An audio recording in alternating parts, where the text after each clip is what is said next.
Welcome to Bears on Tap, hosted by Kyle Juice Machalski, Quentin Q. Crisco, and the one and only Ron Luce, bringing you all the news, analysis, and opinions on the charter franchise, Chicago Bears.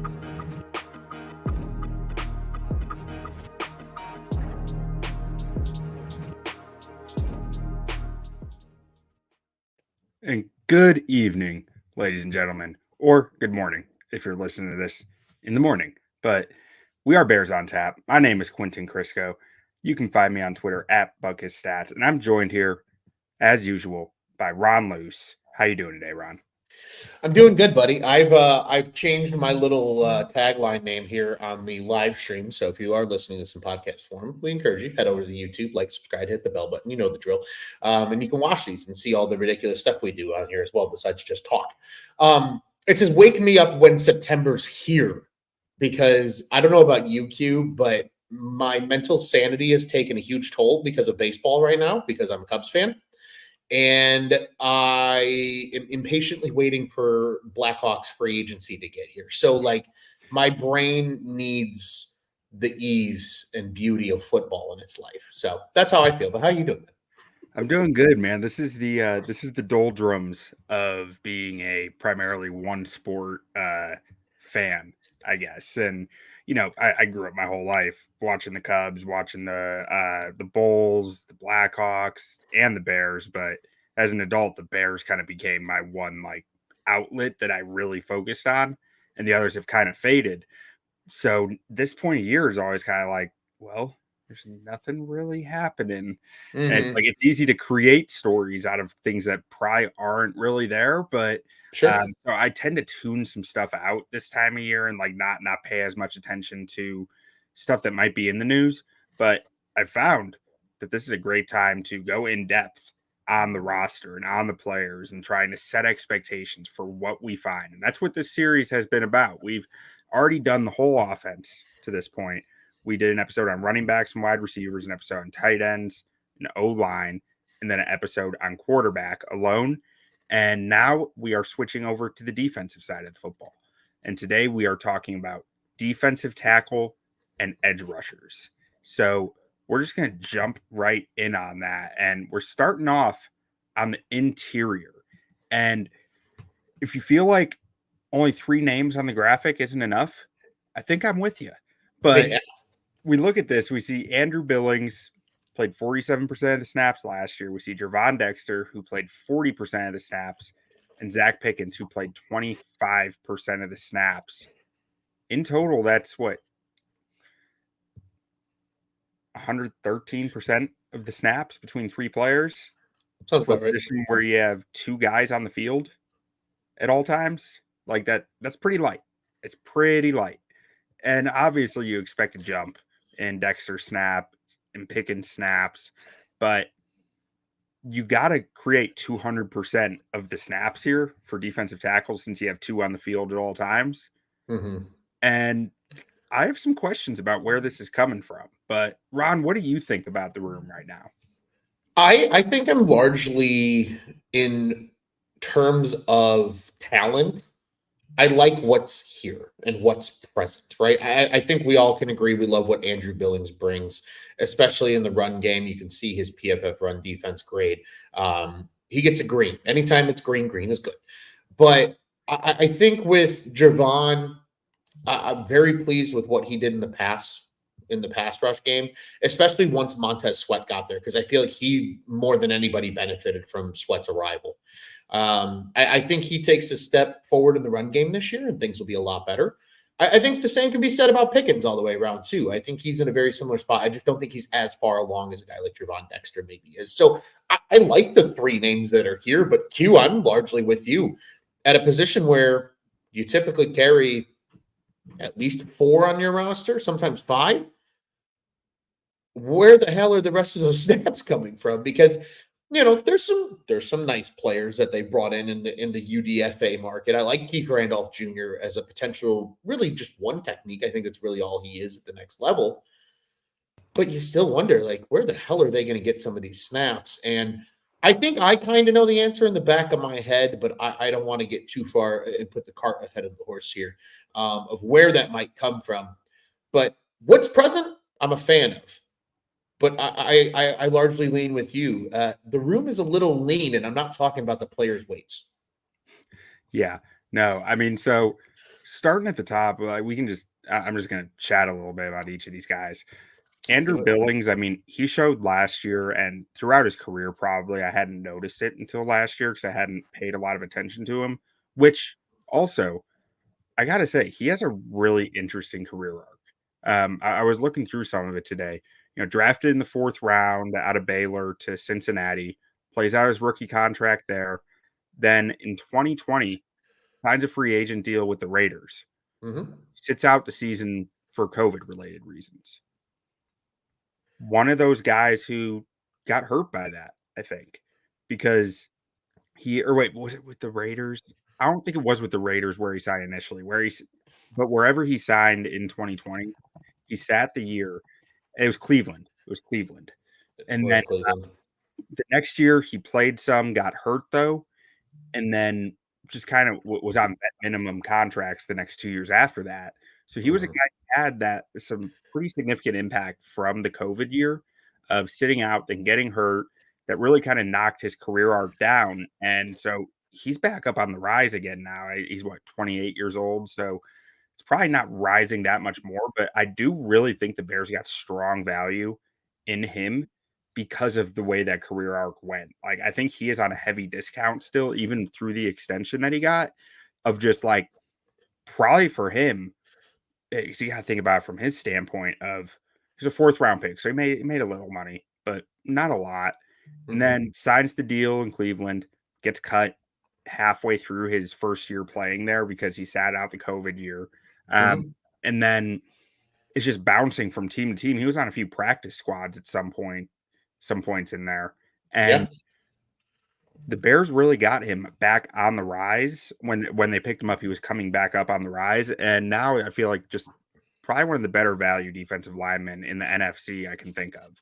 And he's a guy who on the field, he proved last year in pass protection, you're going to need 2 guys for him. There aren't any offensive linemen who can stand up to him one-on-one just because he's short, 6 foot, and he's listed at like 310 pounds. He's got to be 350 though. He's a fucking tank. Right. he is just powerful as all get out and has great leverage. Like that's just hard to block. So he showed a real ability to push the pocket from the interior last year with just a bull rush. Like he's not pulling out all these moves and stuff. It's just I'm more powerful than you. I have a better leverage position than you. I can push this pocket if you're only committing one guy to me, which helps the D line in general. But that also comes with he can't play every snap. He can't play consistent snaps because he's 350 pounds. Well said. Well said. I agree. I think the value they get in a player like Billings, again, what is he making? $3 million a year, I think, on this extension? It's a good deal. It's nothing for what he brings, especially in terms of the run game. But I agree with you. He's a great player to have on the team, and he brings a lot of value, especially at the contract he's at. The only setback to his game is he's just not in every down defensive tackle. That's just not his game. And that's okay, especially if you have a really deep room on the interior. But when you look at it right now and you make the argument that he's I don't want to say best necessarily D tackle, but certainly most experienced defensive tackle, that's where I think those red flags come with us in terms of talking numbers and where some of this other production is going to come from. Right. And he, another aspect to his pass rush is he's not going to win quickly, right? There's guys who win slowly and guys who win quickly. And slowly, it's still within 3 seconds, I guess, but it's not like, boom, I'm in the backfield wrecking the play. It's always going to be through someone, not around someone. And on the run defense, I was interested in some of his numbers here. I think the Bears asked a lot of him last year as a run defender, and that impacted his run defense grades here because the average D tackle was at a 53.5 PFF grade. That's league wide. That's everyone who played over 100 snaps, I think it was. So that's not among starters, right? So his run defense grade was actually below average among starters, which is surprising. And I wish I pulled his historical numbers. I thought he was a pretty solid run defender historically.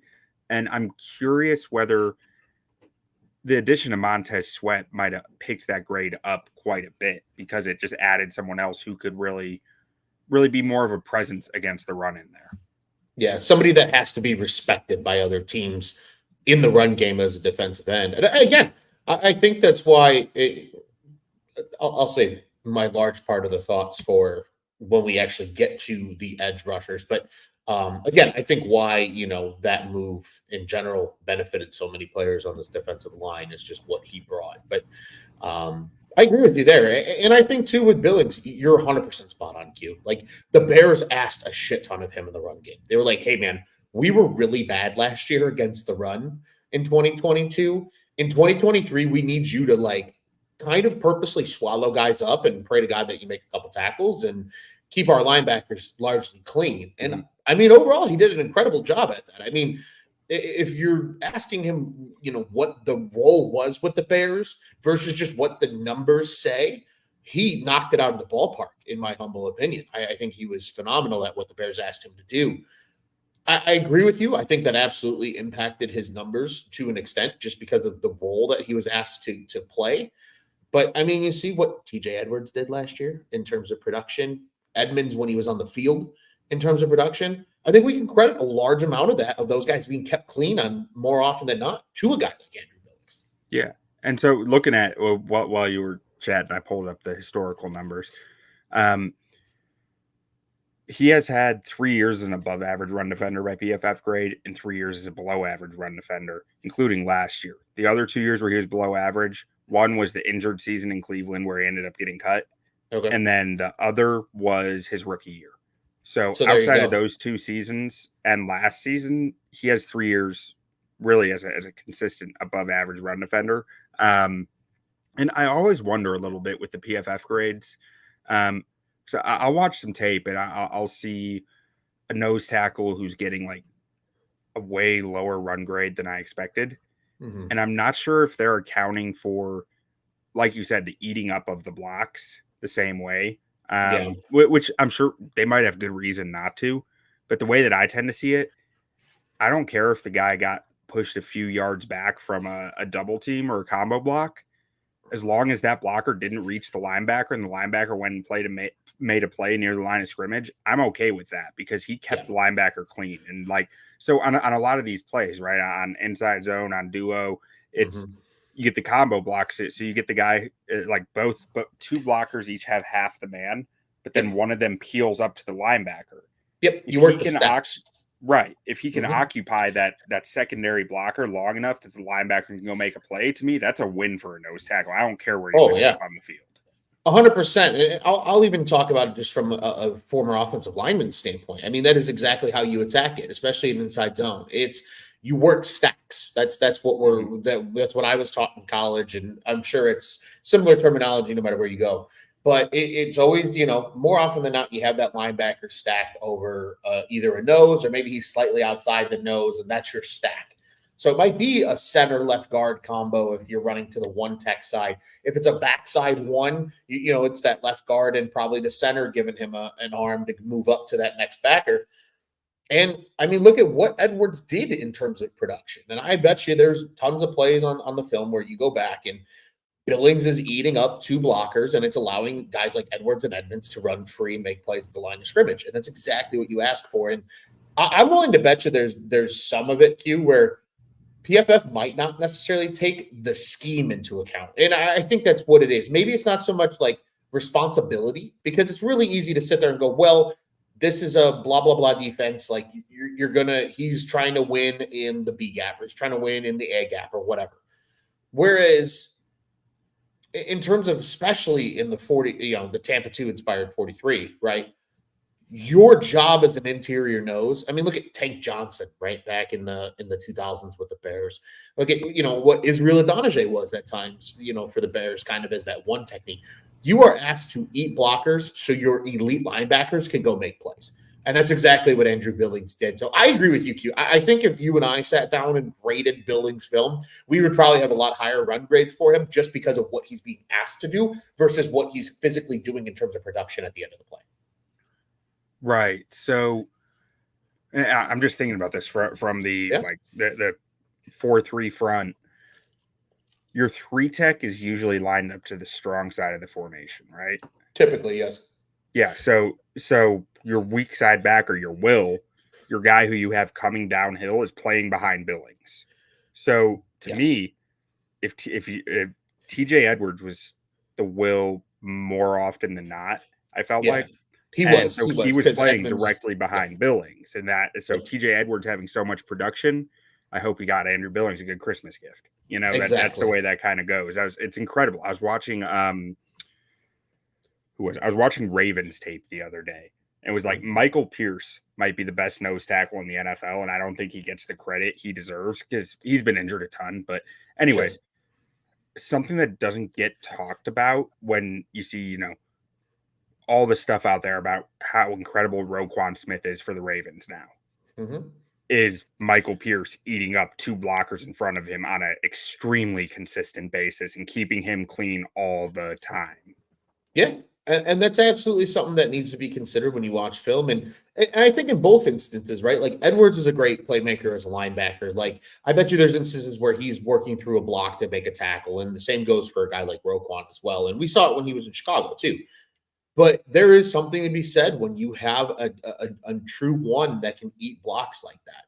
And it also, I think more so than anything, it's the timing of the run play that they can disrupt, right? Because, even, there are instances, right, where you can run like an inside zone to the weak side. It happens all the time where, that one technique becomes even more important to get a move on because he's at the point of attack. Mm-hmm. Even if he forces that, that second blocker to stay with him for an extra half count or, 3/4 count before trying to move up to the backer, in the NFL, when guys are running 4.2s and 4.3s and 4.4s, that's all that guy needs to be able to maybe shoot a gap and make a play on the running back. So it really is just such a niche position, I think, in football. There's a lot to be said with nose tackles and offensive linemen.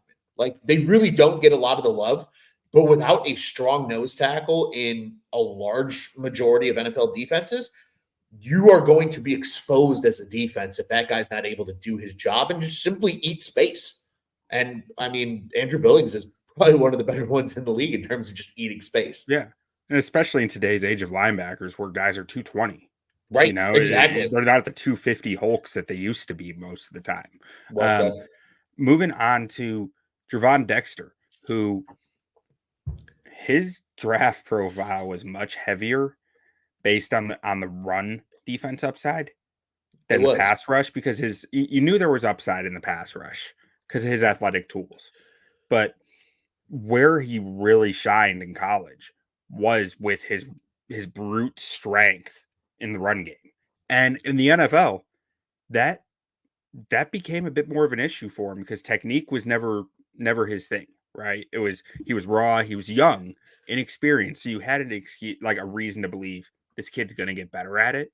Mm-hmm. But the lack of hand technique and the poor pad level really showed out in run defense last year. And I actually have a theory on this. So if you watch his pass rush tape from week 1 through week 18, it was like a different player, right? He grew so much as a pass rusher, like at an extremely impressive rate. That get off speed never turned out to be a big deal in the NFL. But one thing that I do think happened, like you look at the first half of the year, and he was a relatively average run defender, especially when you're considering for a rookie D tackle. Mm-hmm. He was probably one of the better rookie D tackles as a run defender because typically rookies are really bad against the run.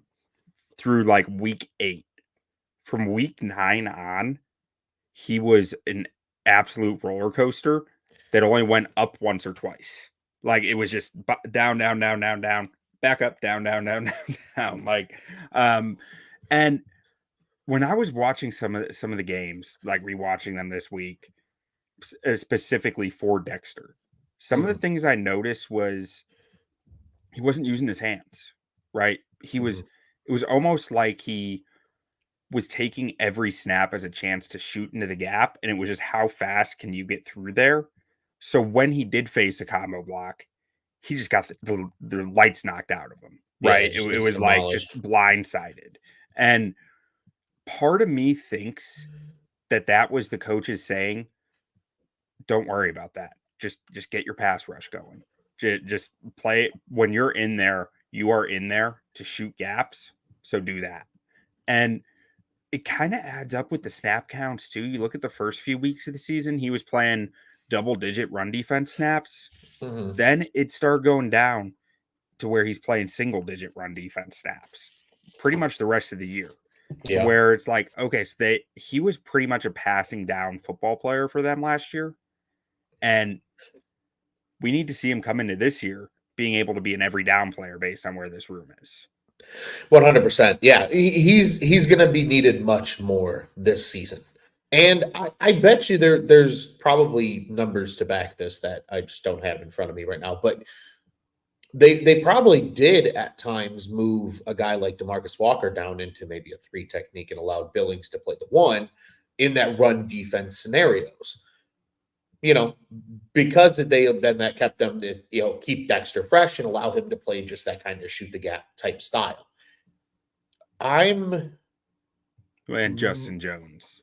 Yes, and obviously Justin Jones is a huge piece of that. And I think people underestimate how much of a loss that was for the Bears this offseason. I mean, great get for the Cardinals and good for him getting a nice payday, a guy that's incredibly deserving. But he was a huge part of that defensive tackle room, and that allowed them to ease these 2 rookies, both Dexter and obviously Pickens, into the NFL. But I've got to say, there with Justin Jones, I was always frustrated by because it was I just felt like I was so often watching him being like, do something. But it was rare he got embarrassed either. So there's something to be said for that as a guy who could go between the 1 and the 3 spot and just held his own consistently, which is something that you wish you kind of had in this room right now. Yeah, sometimes just that consistency of not being embarrassed is just as good as a football player as you being the most, elite player on the field. I mean, if you just can consistently get the job done, even if it's not beautiful every play, that's really all that's asked. But that's what they're going to need now out of a guy like Gervon Dexter this year. So I'm right there with you, Q. Like they need to see, and I think he's going to see a lot of tick in preseason for that reason of, hey, can you withstand against especially starters in the run defense? Because if you can't, the Bears very clearly have a need for another run-stopping defensive tackle this year to give Dexter potentially another year for some of that more growth in the run game. And I really do think, like, I look at him and he's so big and so strong, and it's just like I see people saying the pad level's got to get better. The pad level's got to get better. It's like, yeah, the pad level, like, that would help, but even more so than that, the hand technique. If his hand technique gets to where it needs to be, I don't really care about the pad level because he's that big and that strong.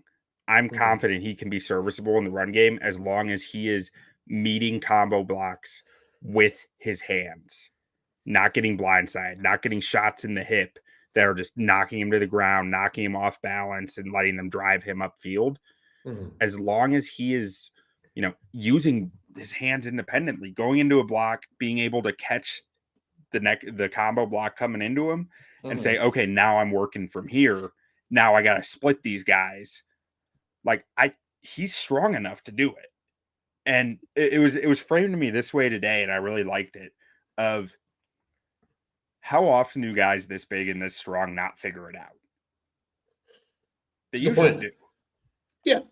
And there's natural progression to every player, right? Learning the NFL. I mean, it's the highest league for a reason. So I'm inclined to think that Dexter does take that step forward this year. And I'll be honest with you, Q.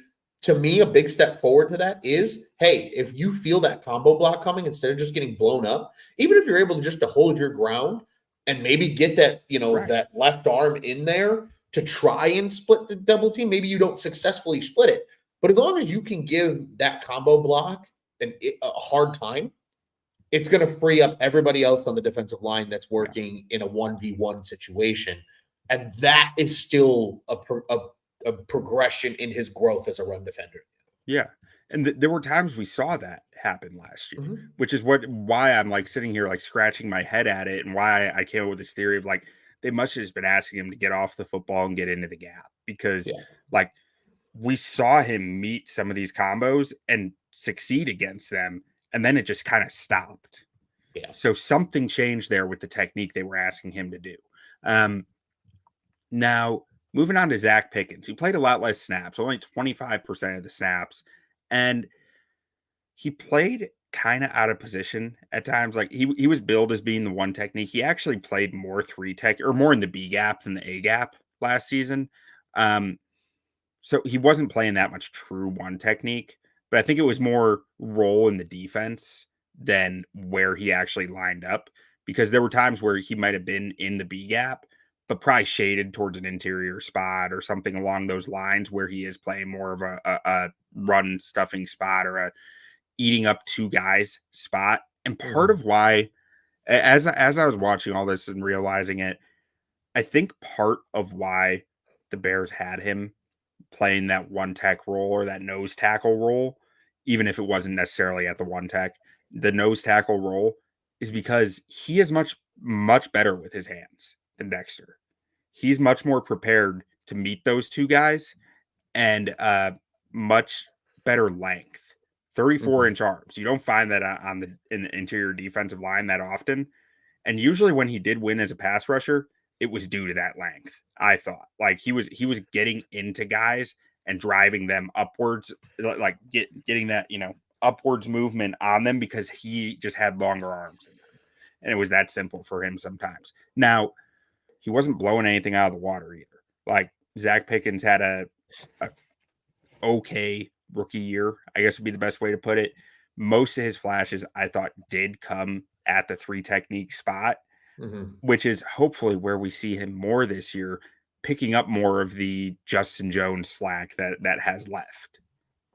Yeah, and I think that's exactly where he should be playing. Like anytime you get a guy that has that kind of length, that can really benefit you at the three tech spot.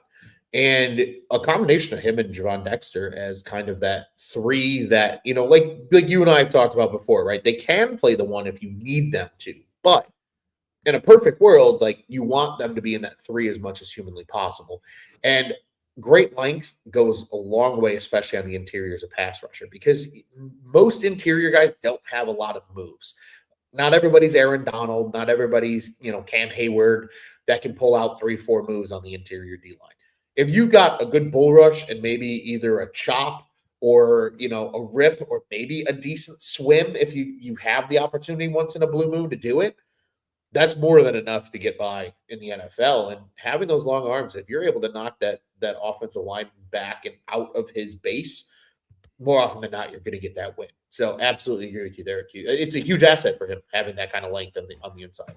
Well, and that was one of the big upside parts of Pickens, right? He has a first step quickness that he can pull out, and he has the length to aid his bull rush. So you're saying you want two moves, first step, bull rush. There's two moves, right? Like, I mean, it's not the most technical two moves out there, but that's two things you can do.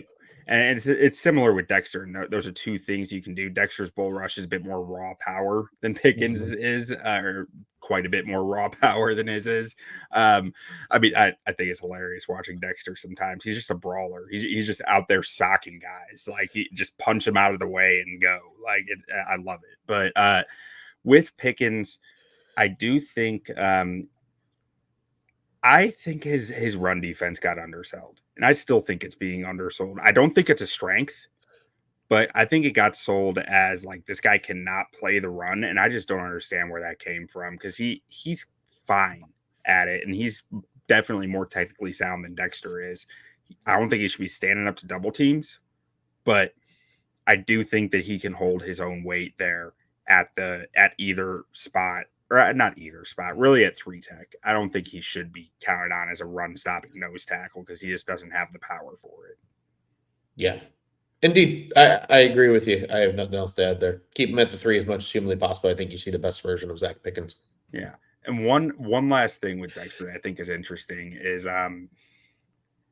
the reports are he's cut weight, which is interesting because that tells me the coaching staff believes in his power as a run defender, and that he just needs to clean up the technique. And they believe even at a lighter weight, he will be fine there. Now that does have blow up potential in their face of like, if he can't hold up at the lighter weight, even with improved technique, that's you might have just wasted a season on it. But if the coaches think it, I tend to think that there's some validity there, especially because I can see it on tape. I think him dropping weight shouldn't be that impactful for him because he brings so much brute power. Yeah, when guys are just brutes, their weight usually doesn't matter. It's more so about the strength and understanding your leverage than it is about the weight. And I think for Dexter, what a potential cut in weight is going to do is it should keep him on the field a lot more to be fresh, which is going to be huge for this defense and for him. But B, I think it also just is going to allow him to add better weight in terms of just more muscle. And that might add to that power that he already has. So I think it's really more so, if anything else, Q, just to kind of be like, hey, man, we want to keep you on the field as much as possible. In order to do that, you got to be in a little bit better shape. And if he's able to get down and be a little leaner, and it might help him with even some of his speed a little bit too, to be a little quicker off the ball in that first step that people have talked about. Like sometimes he has that issue, which again, I agree with you. We really didn't see a whole lot of that last year, but that could be a move that just as equally as it could blow up, it could prove huge dividends to the Bears if he's lighter and on the field more and still bringing that same level of power, on every given snap. Now so I know I just said one last thing, but one last thought on Pickens. So we said with Dexter, there's one thing I want to see is improved hand usage, especially in the run defense. With Pickens, if there's one thing that I want to see, because I see the hand usage there. I see the quick first step when he is allowed to use it. I see the bendable, pliable frame, which is really important at the D tackle spot. I think something that I value highly. If there's one thing that I want to see from Zacch Pickens, it's to let the dog out of the cage more. He is. I almost feel like he's too controlled at times, and some of this could root back to what he was asked to do in college when he was being asked to two gap at nose tackle, which was never really his frame. But I feel like he spends too much time reading at times and not enough time reacting, or not quick enough reacting. And I just want to see him go out there and leave it all out there. Just react, attack, be on just animal mode. And that's something that Dexter does outstanding. Dexter lives in that mode. I'd like to see Pickens pick that up a little bit more because it's something I've never seen naturally in his tape, and it's something that I think you kind of need. Yeah, especially on the defensive side of the ball. I always think of it as like the offensive line needs to read, whereas the defensive line just needs to react. Just rely on your instincts, because that's what every best player has.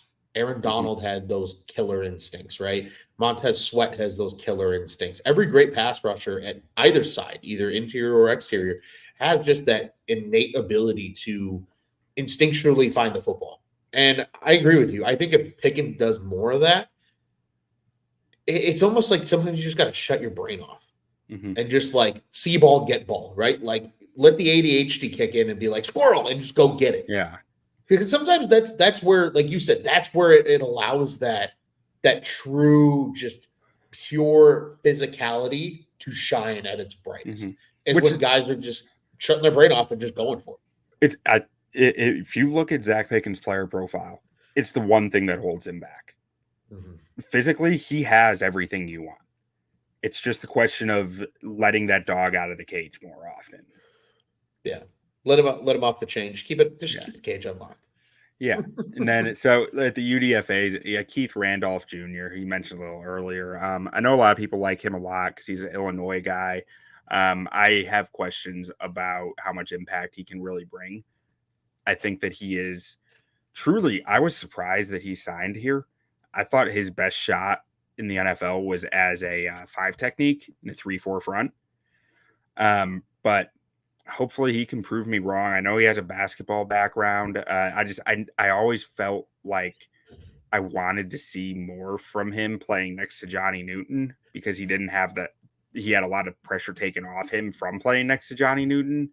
But again, hopefully there's something more there. Hopefully that there's, a scheme fit and it just works out. Outside, they got Byron Cowart and Michael Dwumfor, two guys who have just kind of been journeymen around the league, not really played a lot of snaps the last few years. And then as we get into edge here, before we do that, I have Dominique Robinson, ? And on the most recent Hogan Johns, they were talking about Dom Rob beefing up. Like Dom Rob has added a bunch of weight. And I don't know how I feel about that because I'm a little bit worried that the Bears' plan of action there is, Dom Rob's going to be our DT4, which I don't think is a good plan. If Dom Rob might be on the practice squad trying to be a D tackle, I get it. If it's like, okay, that guy's going to be on the roster as our D tackle, I have some questions. Yeah, I think he's still better suited to remain an end, even if he did beef up a little bit.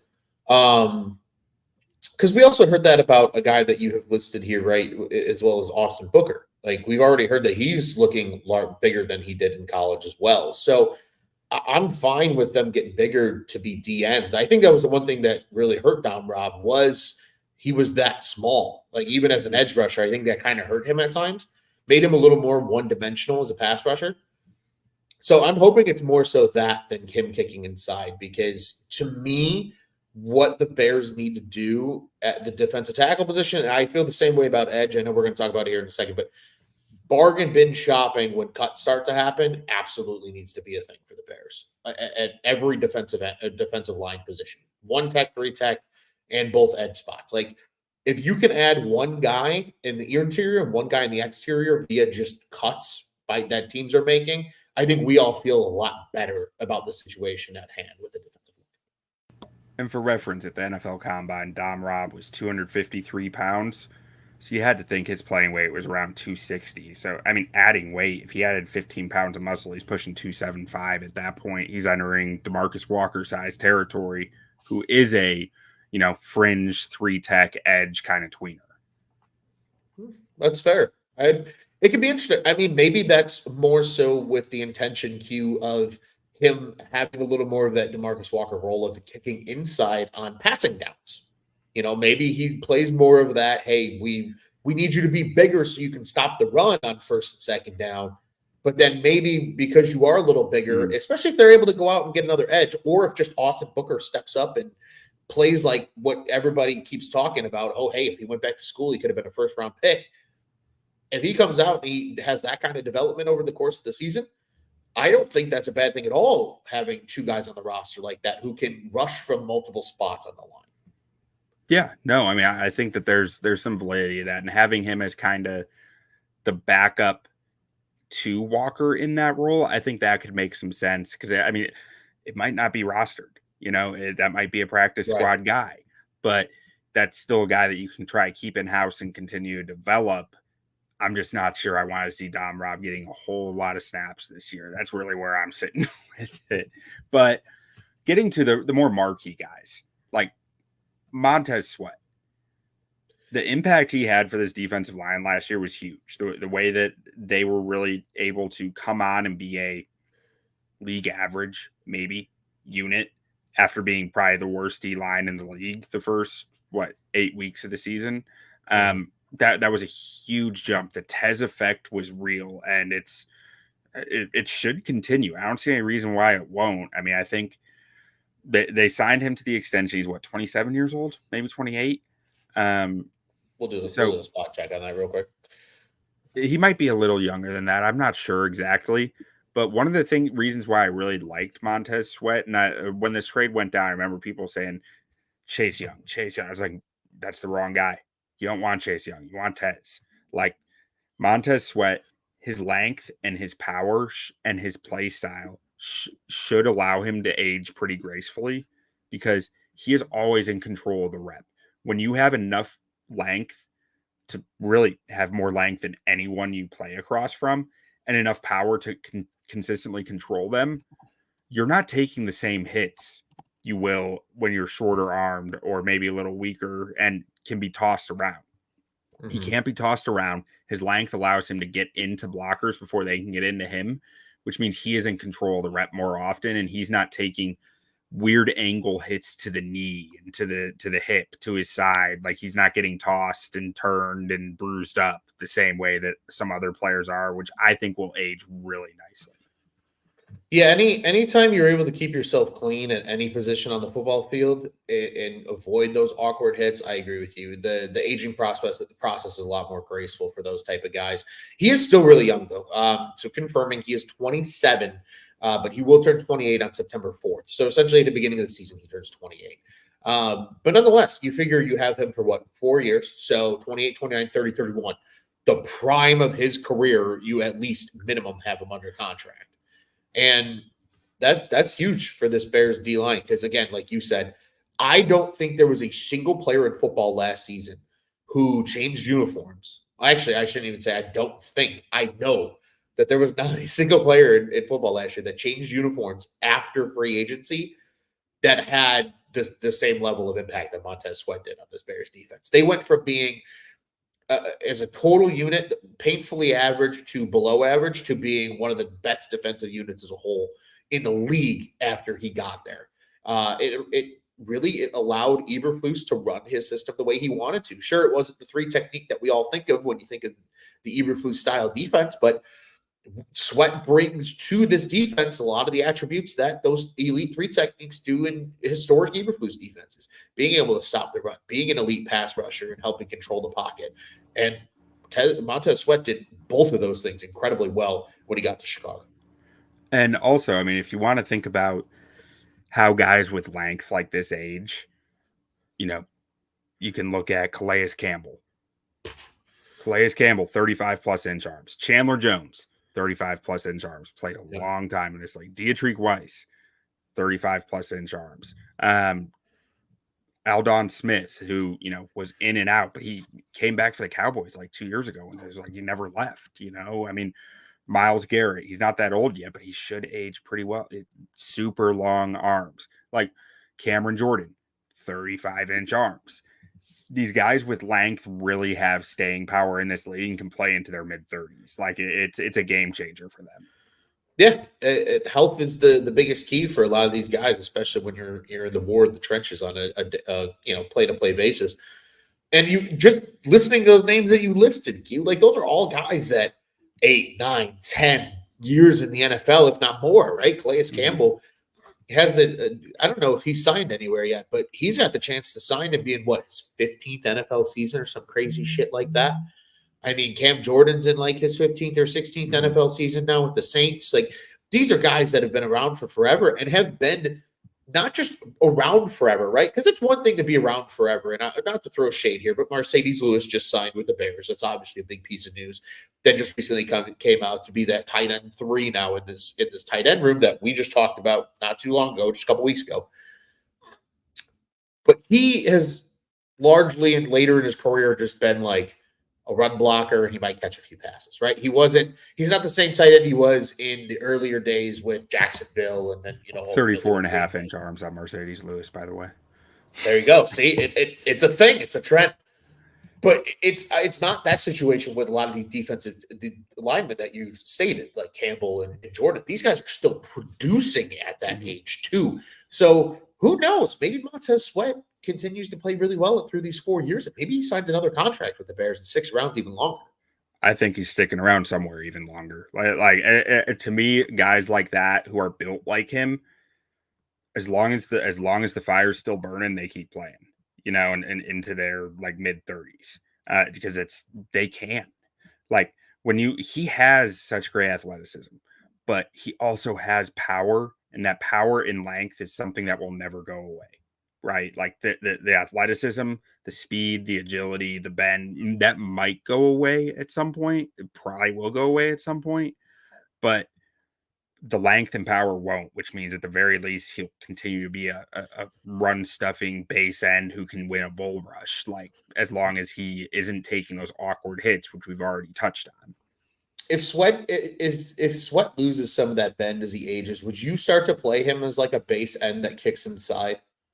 Even if he's 34, 35 years old, like on pass rushes downs, like he kicks inside to like a 3 and rushes from there. I feel like he's got the body physique to where he could do it because he reminds me, he is really a little just of a shorter version of Calais Campbell. If you look how they're built, like they both remind me of a very similar build, minus the fact Campbell's the size of a freaking Mack truck because he's like 6'8", but that's neither here nor there. Yeah. Well, I mean, how tall is Tez? Was he like 6'5"? Let me pull that back up real quick. I'll give you an exact measure. I mean, he's not short himself, but he's not 6'8". No. I mean, that's different. You don't find guys that tall in the NFL very often. He's 6'6". Yeah, okay. So, I mean, he's pretty tall in his own right. 6'6", 260. I mean, he's still a big dude. He would probably have to beef up a little bit. Yeah, you'd need to beef up. But honestly, if he starts to lose speed, I'd expect him to beef up anyways. Right. So to me, for him, the question would be, does he want to go inside? Because inside is where you get more opportunity to get those awkward hits that shorten your career, and that's where it starts to get more iffy. But we can go ahead and move on to what are your thoughts on DeMarcus Walker? Do you think he's a quality starter in this league? Do you think he's more of an edge 3? Like, where are you sitting with him? I think Walker is a little bit underappreciated. I think it's just the football player that he is. I don't think he's like the perfect defensive end by any stretch of imagination, right? Like when I think of DeMarcus Walker, what I think the Bears wanted him to become is like Alex Brown, right? Like I think Alex Brown was the perfect all-around defensive end. He stopped the run. He could rush the passer. He wouldn't put up elite pass rushing numbers, but he put up really good pass rushing numbers for a long time. I think that's what they wanted Walker to be, right? He had 7.5 sacks the year in Tennessee before signing a year ago. You know, he had the really nice numbers. And I think they were intrigued about the idea that he could kick inside and rush from a different spot because sometimes, especially when you have a guy who plays on the edge, most edge guys have long enough arms. Guards and centers have much shorter arms than tackles do. So that's just a natural kind of a natural just upside to being a defensive end that can kick inside and rush from that spot. A lot of interior guys don't have that long arms either. Like it's right. a more rare trait.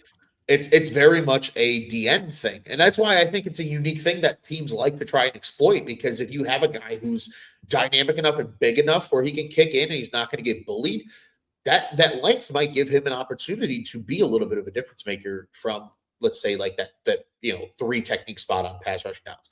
But I think what DeMarcus Walker did for the Bears was exactly what they signed him for. Be that base end that can help stop the run. You don't have to be elite at it. He's not Montez Sweat, but he was fine. You can see from the numbers here on your chart, like he was fine. I would say above fine for the most part. And he is what, $7 million, $7.5 million. He's not that much something money. Right around there. He's not that much money. So I like DeMarcus Walker as a player. Again, do I think he's the bona fide, like the guy opposite of Montez Sweat this coming season? No, I think they need one more guy there to mix in with Booker and Walker on that end spot, whether it's a Unique Ngakoue again for $1 million, $2 million. Maybe it's somebody else that gets cut, whoever it is. But I think for what he brings to the table and what they signed him to do, which is be that base end and have the ability to kick inside on pass running downs if they want him to, I think he's been incredibly serviceable at it and done it nicely. So I've seen a lot of DeMarcus Walker shade over the course of last season, and I didn't understand it because I was like, look, I get he's not Montez Sweat, but he's still a solid football player for what they asked him to do. Yeah. To me, in a perfect world, he's your number 3 edge rusher. Like he's your guy who's first off the bench and like getting 40 to 50% of the snaps overall. Sure. But I'm okay with him starting and being that number 2 guy. It's a spot you'd like to upgrade, but you just aren't going to have any realistic chances to upgrade it until next offseason. Exactly. And he fills the role. He does his job well. And he's the stick, man. He is the locker room guy. He is the energy in the room. He is I've done it, you can do it guy in the locker room, like coming from nowhere, becoming something in this league. Yeah. He's really gone through it all. And I think there's real value to that in the locker room and value to a personality who could do that. being in your locker room, because that's not an easy thing to do. It's a guy who had to persevere through a lot and had to keep believing in himself through probably some pretty tough times. 100%. And that guy does go a long way, having that kind of energy in the locker room. And I think largely Ryan Poles and the rest of the front office have absolutely prioritized character. And I think we've seen that in his lineage, or his lineage and tenure now as GM. They really do value the personality behind the player. And Walker brings that. Walker has that, especially with a young room overall, right? That whole defensive line as a whole, outside of Billings and Sweat, is a lot of young, inexperienced guys. So being able to have him there for this year, I think, is a fantastic thing. And I'm going to take what we talked about a little bit earlier a step further.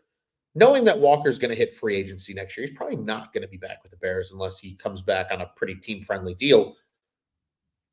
They could be grooming Dominique Robinson to kind of turn into that type of player a little bit. So he can be that like number 3 rusher off the bench. And then that way, with your first round pick, maybe one of those 2 seconds that you have next year, or just a ton of cap space that you have in the free agency market, you can go out and get that upgrade opposite of Montez Sweat to be that true number 2 guy, hoping that Walker and whatever they're able to find in terms of cuts this year can get the job done opposite of Sweat. Yeah, that's an interesting thought. And I think that's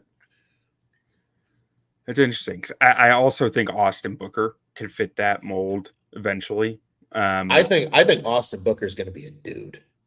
Like, there's a world queue where I think at the end of the season, Booker plays well enough and shows like what's coming, where the Bears don't feel the heat of like, we need to get a number 2 guy. Like at that point, it's just icing on the cake to get a guy that improves that defensive end room. Let me put it this way, because I do think there's a world where that can happen. But the thing that tempers me is, and people are probably going to hate on this, but he was a 5th round pick. There's a reason he was a 5th round pick. We don't know that reason. The Bears didn't take him in the 4th round. They took a punter. You know, there's a reason why they took a punter over him. And because he's got a fucking nuke for a leg. He does. He does. But when I look at 5th round pick edge rushers historically, there are some success stories out there, right? Sure. But there's a whole lot more stories that didn't work out. And history says that guys who, Arif Hassan has done some studies on this, guys who fell way below their draft projection don't turn out any better than where they got drafted historically. So a 5th round pick's expectations should still be a 5th round pick's expectations, even if he was projected to be a top 100 pick, because there's a reason he fell that far. And the NFL knows it. We're not privy to it. You know, it to me, that speaks really loudly. And it's not to say I don't think he will be good. It's just I need to set my expectations at a reasonable level. And to me, that's where he was drafted. Yeah, and that's totally fair. And I think a lot of what they liked with Booker was, and again, I think Booker's kind of just a unique guy because he just didn't play a lot in college, right? Like, and I think that's probably what scared a lot of teams, was just the inexperience. Probably could be a huge reason why he fell down some boards. So I'm willing to bet also him transferring out of Minnesota. Fair. Like, he didn't think he could get playtime there. Like, that's probably a question. Sure. Because he was young when he transferred out. It's not like he'd been right. there for long, you know? Right. So, yeah. Again, I agree with you, right? You got to keep the expectations low with a 5th round pick. And but to be clear, Booker was top 100 on my board. Like, so I liked him a lot. It's just, there's unknowns to me now. Right. Understood. Yeah. Again, I think he's still a guy that will bring some interesting dynamics, I think, over the course of the year. But again, though, agree with you. I think best case scenario, even if Booker does exceed expectation as a 5th round pick, you're still adding another rusher to that room. And then you start to have the defensive lines like what the 49ers and the Eagles have had over the last few years when they've been competitive, where you can roll 6 and 7 and 8 guys deep because you just have that much talent in that room. Yeah. And then one last guy I want to touch on here. I can't really speak much about Khalid Kareem, but Jacob Martin, I think he's going to have a real role on this team as a third down wide 9 pass rusher, because that's what he does. That's where he succeeded. He is a pin your ears back and race to the quarterback kind of football player.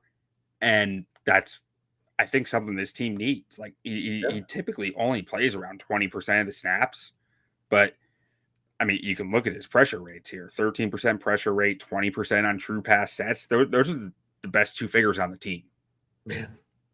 Like, that's what he does. He's not here to play run defense. He's not here to set the edge. He's here to rush the quarterback, and that's what they're probably going to be asking him to do.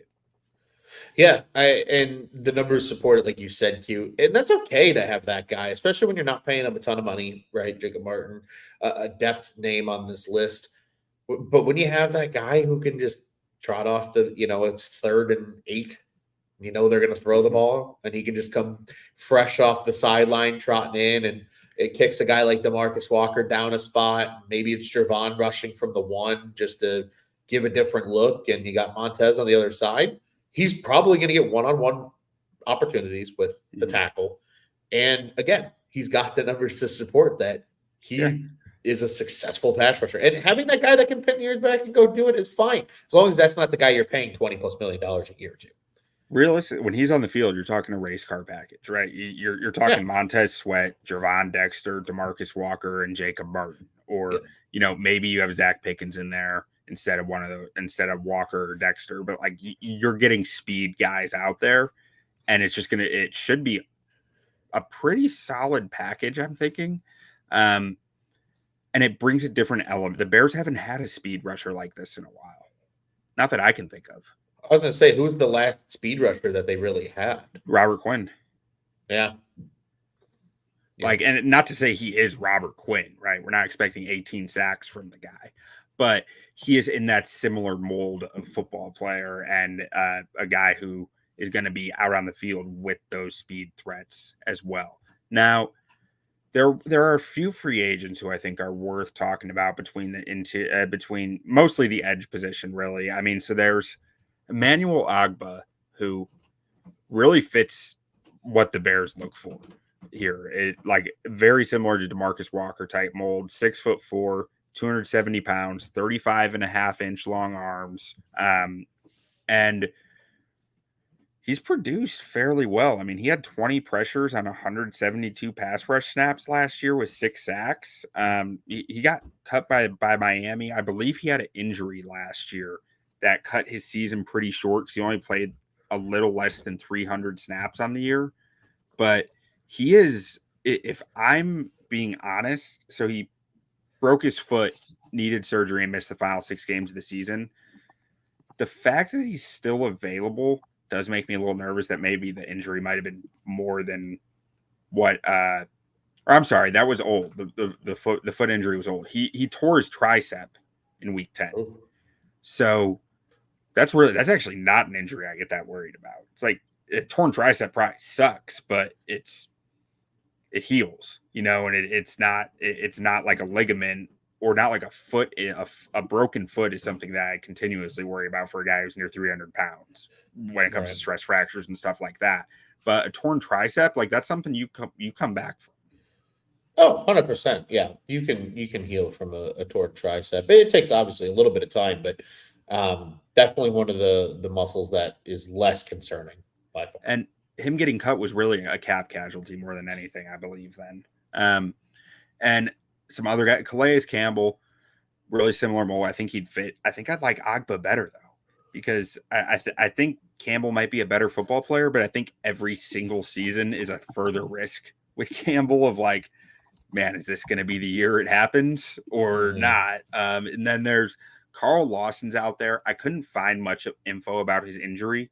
He didn't play much last year, but I believe it's there's got to be some. If I can't find much on his injury, it means his agent's scrubbing it pretty clean, and they're really trying to keep it hush hush, which does make me a little nervous. But I do think Lawson could make some sense. But to me, Ogba's probably the guy I'm most interested in on the free agent market still. Yeah, and I think there's going to be names added to that too. Obviously, like I think there's going to be more cap casualties as we get closer to camp. Right? You need to see how young guys perform, and every year that happens. Right? There's always some guy that gets cut that everybody's like, "Oh shit, I can't believe that guy got cut." Like that's a surprise. Mm-hmm. I think that's exactly what Ryan Poles and company are waiting for, in hopes of bringing one of those type of guys in. Not to say that they couldn't go get an Emmanuel Ogbah. I think that's a move that makes a ton of sense if it comes down to it. But I think that's what they're really waiting on. And then if it doesn't play out the way they want it to, then maybe they are, calling up Ogbah, calling up Calais, and like, hey, all right, let's get you in the building because the rest of the market just didn't happen the way we were hoping it would. Yeah. Now, one other guy who I was interested in, but it looks like he's probably not even available anymore. I thought Josh Sweat was an interesting name to watch for a trade, but it looks like the Eagles restructured his contract back in March, and so I missed that. Are there any other trade candidates you can think of that could make some sense?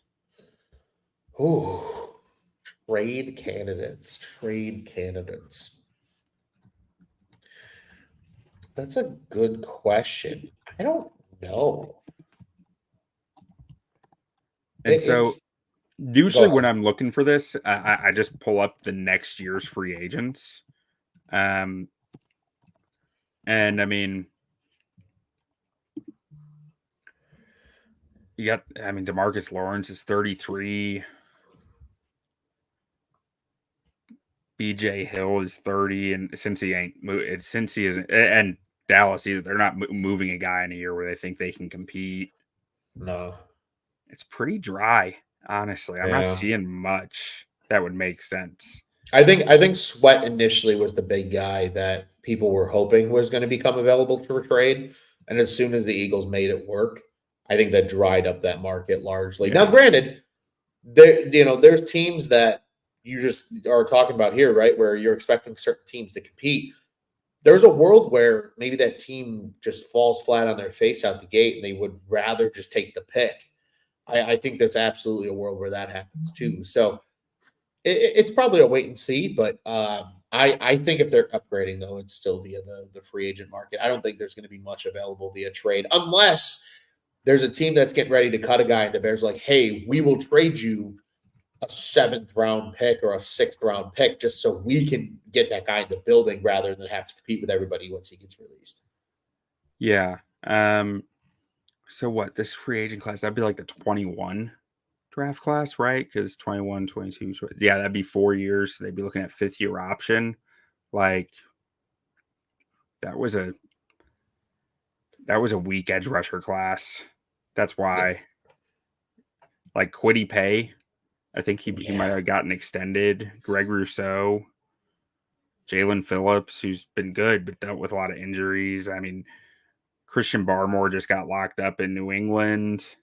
Yeah, that was a weak D-line class, so that's why it's a pretty weak upcoming free agent class. Bone dry.